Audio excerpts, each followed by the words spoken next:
You guys know what time it is. New string time. All you're gonna need is, besides new strings and a bass, is a pencil and a set of wire cutters. Heavy duty to match the beefy bass. Alright, here's everyone's favorite part. The cutting of the strings. Why do people do this? Seriously, I don't know why all of you do this. Now this is actually a guitar string I set off the side and cut using clever sleight of hand, because why am I going to throw away $20 worth of bass strings? In this nickel and dime society we're in, everything matters. Every cent, every nickel, every dollar, every Hamilton and Jackson, even a Franklin matters most of all. I do have these new strings, but I did just buy this bass and it came to my door like 30 minutes ago. If you really think I'm going to destroy strings just to put on new strings, no.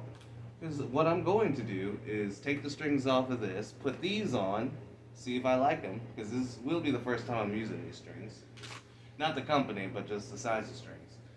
Like I usually play on Slinkies or GHSs, but I normally play like 110 or 115 on the bass, just to give it a little fatter sound. The fact this is 130 means it should be a lot thicker and possibly warmer, depending.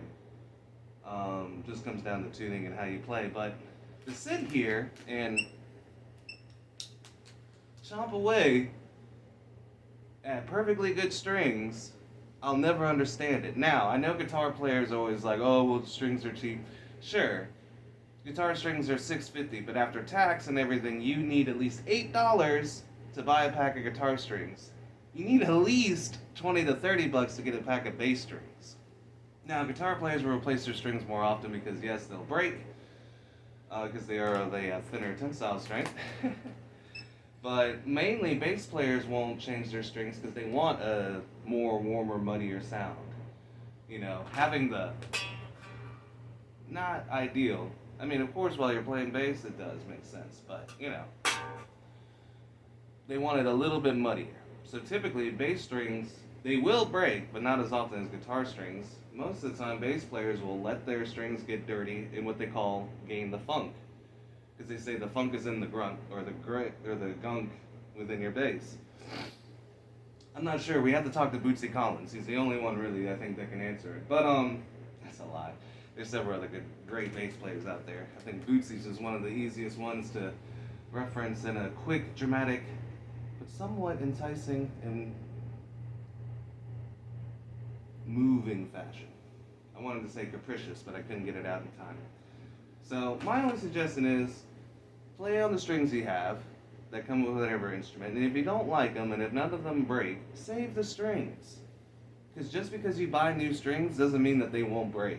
So you can buy a new pack of strings and you can have literally anything from the A to the B string snap on you while tuning. And then the strings you just cut up would have had the spare string you needed for the one that just broke. So my suggestion to all of you is, yeah, it's fun to do restringing episodes. Just stop cutting up the strings. Like, there's no need to waste the finite amount of materials on this planet that we have for, I guess, video views. I think it just matters the fact that you get the documentation down on the hard work you do, not so much of the pizzazz. But one thing's for sure, you don't kill a good horse for success.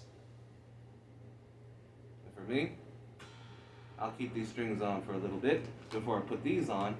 But I will, however, use the pencil trick for this here bass, because I haven't even played it yet.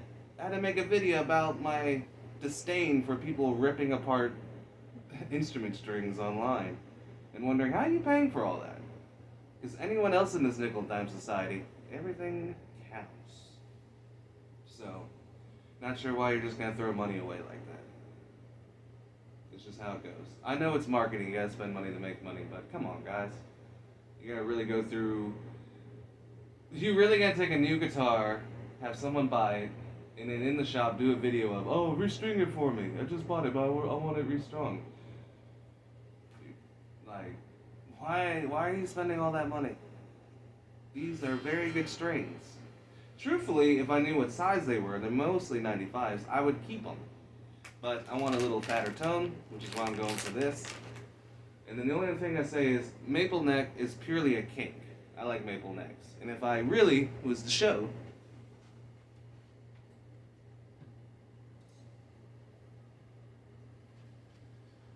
I do have a kink for maple necks. And I get them because I think they're warmer sounding. They're not as crisp as a rosewood. A rosewood would get you the snappiness that a lot of people look for. Purely, I go for the warm sound. So, that's just where I'm at. Do what you want, but stop wasting strings. There are starving people in the country, and you just threw away $20 for a video. Seriously. Stop it. I love you guys, but stop it.